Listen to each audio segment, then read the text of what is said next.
Hello everyone and welcome to our channel. This video is for the solution of DPP number 1 और इस video को वही देखें जिन्होंने DPP 1 एक्चुअली सॉल्व की है और जिन्होंने लेक्चर्स भी देखे हुए हैं, मतलब जिनको चैप्टर के बारे में कुछ ना कुछ पता है। ठीक है, तो चलिए फर्स्ट क्वेश्चन DPP में था, विच of the following wall layers of anther does not perform the function of protection. Protection का फंक्शन कौन परफॉर्म नहीं करती। तो ये डायग्राम जो आप देख रहे हैं ये एंथर की वॉल लेयर्स को ही दर्शाता है। तो ये है आपके पास epidermis, endothecium, middle layer, sorry ये मिडल लेयर है, ये टेपिटम है। तो जो टेपिटम है आपको पता होगा कि वो प्रोटेक्शन का काम नहीं करती है। बाकी सारी लेयर्स जो आपके यहाँ पे ऑप्शंस में दी हुई हैं वो सारी प्रोटेक्शन का काम करती हैं। तो इसका आंसर हो जाएगा टेपिटम। टेपिटम का काम क्या था? टेपिटम का काम था प्रोटेक्शन नहीं करके, मतलब वो क्या करती थी, न्यूट्रिशन प्रोवाइड करती थी, स्पोरोपोलिन बनाती थी, ठीक है, और कैलेस एंजाइम रिलीज करती थी। अगला है a typical angiosperm anther is not. तो ऐसे वर्ड्स को आपको ध्यान से देखना है। नॉट बायलोब्ड होता था, tetrathecous no it is not, that means it is the true. मतलब आपने देखा था बायलोब्ड होता था, डाइथीकस होता था, टेट्रास्पोरेंजिएट एंड टेट्रागोनल। तो this is also correct, this is also, but the correct answer is option number B, because आपसे क्या question, not true. Which of the following is incorrect with respect to. तो एक minute, options भी हम साथ साथ में लिखते जाते हैं ना, आंसर्स, है ना। तो फर्स्ट का आंसर है आपके पास डी ऑप्शन, सेकंड का है आपके पास B option. Which of the following is incorrect with respect to wall layer which has the following properties. इस क्वेश्चन को थोड़ा ध्यान से देखना, ये मतलब इंपॉर्टेंट है। इंपॉर्टेंट का मतलब कि ऐसा फॉर्मेट आपको अगर आ सकता है फ्यूचर पेपर्स में, थोड़ा सा कंफ्यूजिंग फॉर्मेट है ये। क्या लिखा है, which of the following is incorrect. पहले तो आपको ये लिख दिया कि इनकरेक्ट ढूंढना है, किसके बारे में, with respect to the wall layer, उस वॉल लेयर के बारे में जिसकी ये प्रॉपर्टी है, वो सिंगल लेयर्ड है और मल्टी न्यूक्लिएट। अब पहले तो आप वॉल लेयर डिसाइड करो कौन सी है, सिंगल लेयर और मल्टी न्यूक्लिएट। तो मल्टी न्यूक्लिएट सिर्फ एक ही थी जिसका नाम था क्या, टेपिटम। तो आपको टेपिटम के बारे में इन चारों में से देखना है कौन सी इनकरेक्ट स्टेटमेंट है। इट हैज डेंस साइटोप्लाज्म, ये बिल्कुल ट्रू है। This layer is the innermost layer, ये भी ट्रू है। This layer provides the protection to developing microspores, this is false, because protection का काम टेपिटम नहीं करती। टेपिटम क्या करती है, न्यूट्रिशन का देने का काम करती है। This layer occupies the centre of each microsporangium, ये भी फॉल्स है, बिकॉज सेंटर में टेपिटम की बजाय कौन होता है, स्पोरोपोलिन होता है। तो the correct answer will be 3 and 4 both, that are incorrect answer, है ना। इनकरेक्ट पूछा ना आपसे, तो आपसे आंसर में क्या है, डी ऑप्शन। ऐसा फॉर्मेट इंपॉर्टेंट है।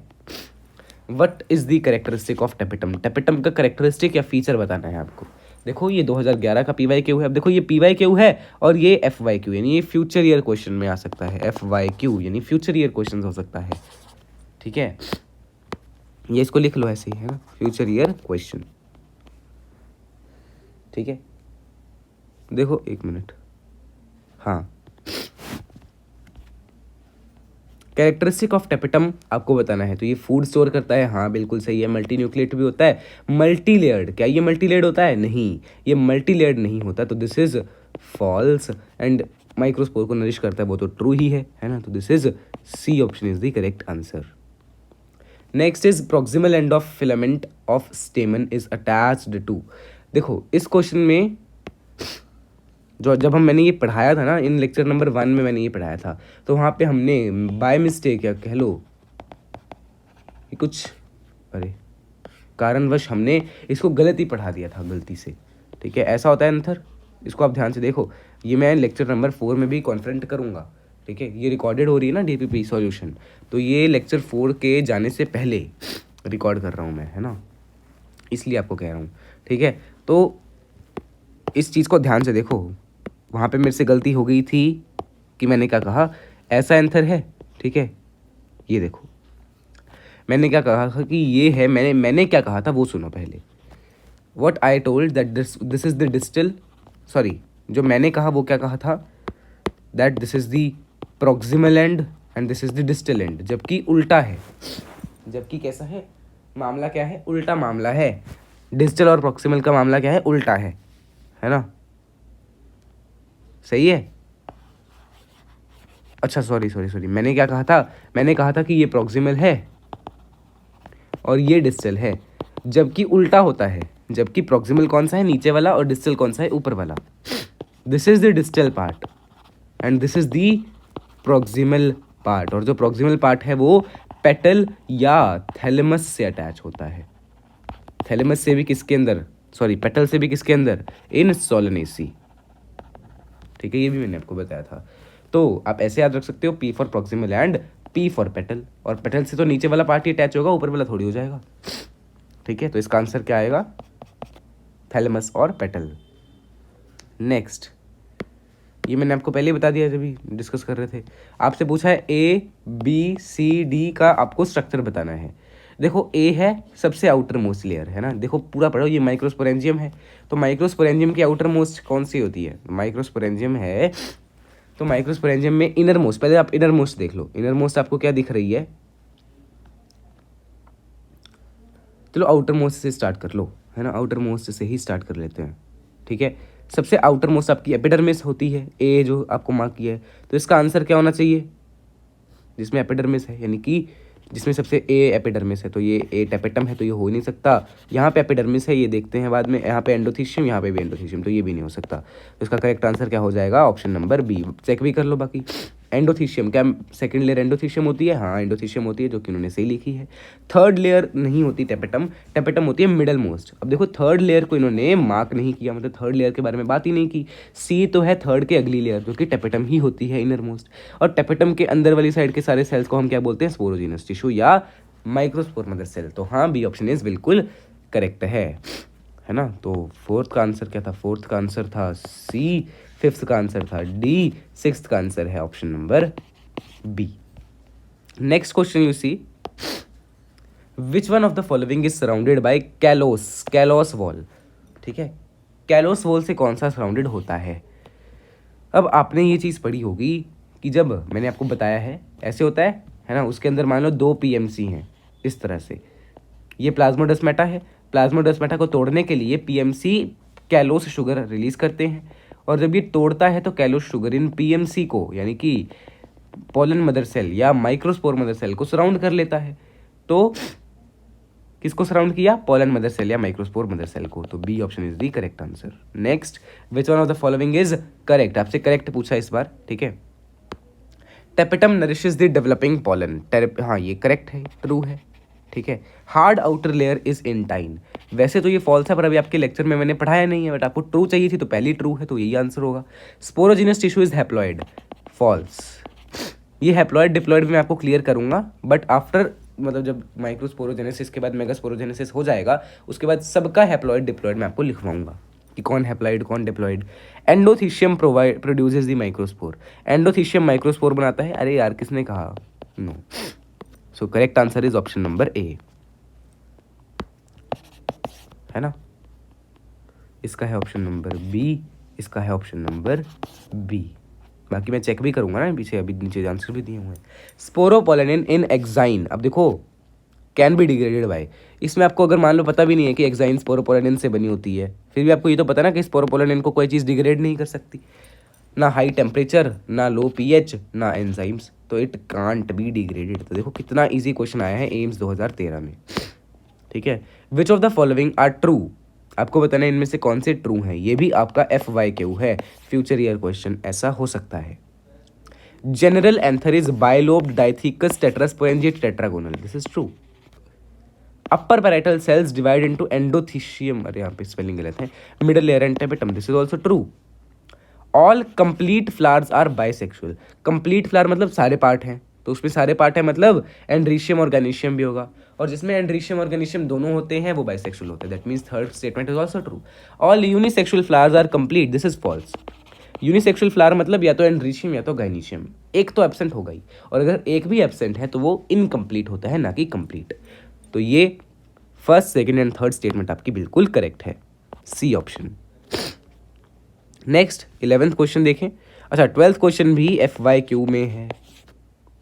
11th क्वेश्चन में भी आपको इनकरेक्ट पूछा है, इनकरेक्ट। ठीक है, leaf arises before the flower in a plant, this is true, because ये मैंने आपको कैसे कब पढ़ाया था, जब मैंने आपको बताया था एक स्टेम है, उसके ऊपर मान लो ऊपर एपिकल मेरिस्टेम होता है, फिर यहाँ पे एक लीफ आ जाती है, लीफ में फ्लोरिडियन नहीं, फ्लोरिजन हार्मोन बनता है जो कि यहाँ से यहाँ पहुँच जाता है, तो वो फ्लोरिडियन मेरिस्टम बना देता है या फ्लोरल प्राइमोडियम बना देता है। उस फ्लोरल प्राइमोडियम से एक फ्लावर आ जाता है। तो देखो पहले क्या आया है, पहले तो लीफ ही बना ना, तो ये दिस इज ट्रू।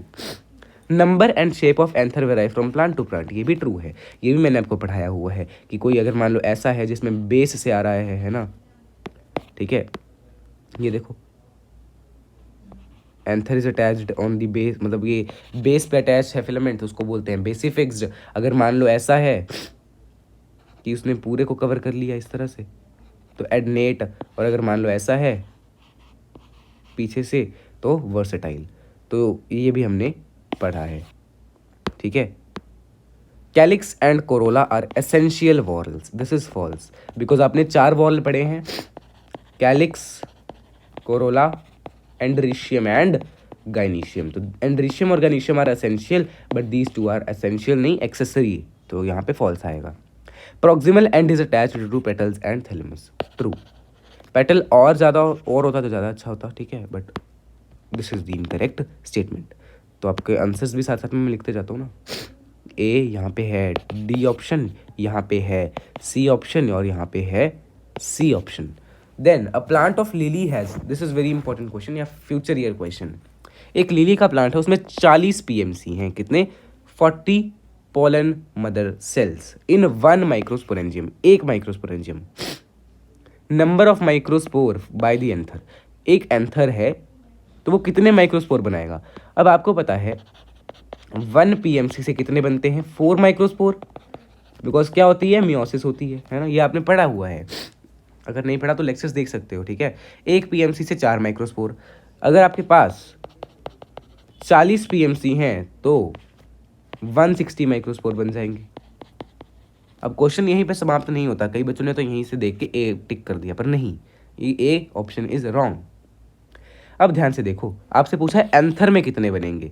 अब ये तो 1 पीएमसी है जो कि उसके 1 माइक्रोस्पोरेंजियम के अंदर है, उसके अंदर 4 माइक्रोस्पोरेंजियम होते हैं एक एंथर के अंदर, एक एंथर का पूछा ना, तो 1 एंथर 4 माइक्रोस्पोरेंजियम। सो 1 माइक्रोस्पोरेंजियम, अब नीट वाले हैं ना तो इसलिए थोड़ा ध्यान से, 1 माइक्रोस्पोरेंजियम में 160 माइक्रोस्पोर बन रहे हैं, है ना। आपके पास कितने माइक्रोस्पोरेंजियम है, 4 माइक्रोस्पोरेंजियम, उसमें कितने बनेंगे, 640 माइक्रोस्पोर।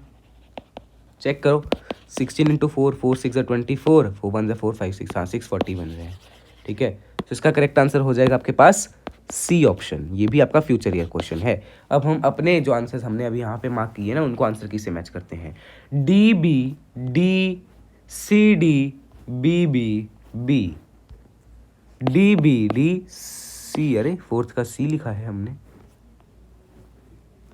फोर्थ का कैरेक्टरिस्टिक ऑफ टेपिटम, हाँ तो फोर्थ का सी ही तो है, सही है ना, फोर्थ का सी ही तो। अच्छा यहाँ पे बी है, फोर्थ का आंसर हमने बी लिखा है वहाँ पे, और यहाँ पे हमने है what is the characteristic of tapetum, tapetum का कैरेक्टरिस्टिक, ओके, सॉरी, यहाँ पे आपके क्वेश्चन में मिस्टेक हो गई है ना।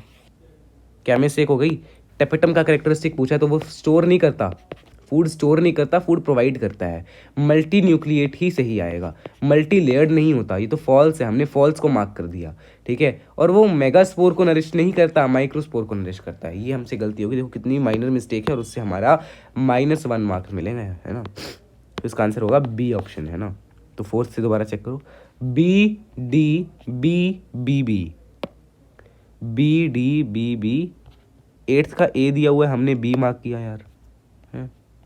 अच्छा 7th का बी है, हाँ तो ठीक है, 7th का तो बी ही है, 8th का है A D C C C, A D C सी सी। तो जब हमने आपके सामने आपके साथ सॉल्व की है डीपीपी, तो हमारे कितने आए हैं, बिकॉज कितने क्वेश्चंस थे, देयर वर 12 क्वेश्चंस, हाँ तो 12 4 ज़ा 48, है ना। तो 48 में से हमारे कितने नंबर आए, एक में -1 है, बाकी सब में 4 हैं, है ना। तो यहाँ पे 5 नंबर कट जाएंगे, है ना। तो यानी कि 40 3 हमें आए हैं। आप भी अपना स्कोर लिखिएगा, और अगर किसी के मान लो फुल आ रहे हैं तो बहुत बढ़िया है भाई। ये तो हमसे भी मतलब एक बहुत छोटी सी मिस्टेक हो गई, मेगा स्कोर नहीं देखा हमने, और ये नीट का क्वेश्चन था। तो वो जानबूझ के ऐसे ऑप्शंस देते हैं जिनसे आपके छोटी मोटी मिस्टेक्स हों और आप नंबर कटवा बैठें। अगर मान लो आपको किसी क्वेश्चन में अभी भी एक्सप्लेनेशन में डाउट है कि हमने एक्सप्लेनेशन मतलब आपको लग रहा है ऑन द टॉप मतलब अच्छे से नहीं दी, तो आप ये आपके सामने लेक्चर्स भी लिखे हुए हैं कि कौन सा लेक्चर आप उसके लिए व्यू कर सकते हैं। जैसे क्वेश्चन नंबर 1 है तो उसके लिए 2, 3, सेकंड है तो सेकंड लेक्चर में, थर्ड है तो third lecture, fourth third lecture, ये सारे आपके लेक्चर्स भी लिखे हुए हैं। अब मान लो 2 लेक्चर्स में कोई क्वेश्चन है तो वो क्यों 2 लेक्चर्स में दिख गया है, वो देखो 2 और 3। अब देखो टेपेटम का होगा ये क्वेश्चन, हाँ देखो टेपेटम का क्वेश्चन है, एंड बाकी लेयर्स के भी आपको फंक्शन पता होने चाहिए। तो फंक्शन हमने सेकंड लेक्चर के एंड में 2 लेयर्स के करे थे, 3 लेयर्स के, और टेपेटम के थर्ड लेक्चर में किए थे, इसलिए यहाँ पे 2 लेक्चर्स लिखे हुए हैं। ठीक है, तो ये आपके लिए एक हेल्प हो जाएगी, मतलब आपके लिए बढ़िया हो जाएगा अगर आपको मान लो लेक्चर भी पता चल जाए, है ना, कि कौन से लेक्चर में हमने वो चीज़ कवर की है। चलिए फिर मिलते हैं विद मतलब लाइव सेशन में मिलेंगे जल्दी से, और आपको एक शेड्यूल भी दिया जाएगा फॉर दी लाइव क्लासेस कि आपका जुलाई में क्या शेड्यूल रहेगा। ठीक है, चलिए फिर मिलते हैं, तब तक के लिए बाय बाय।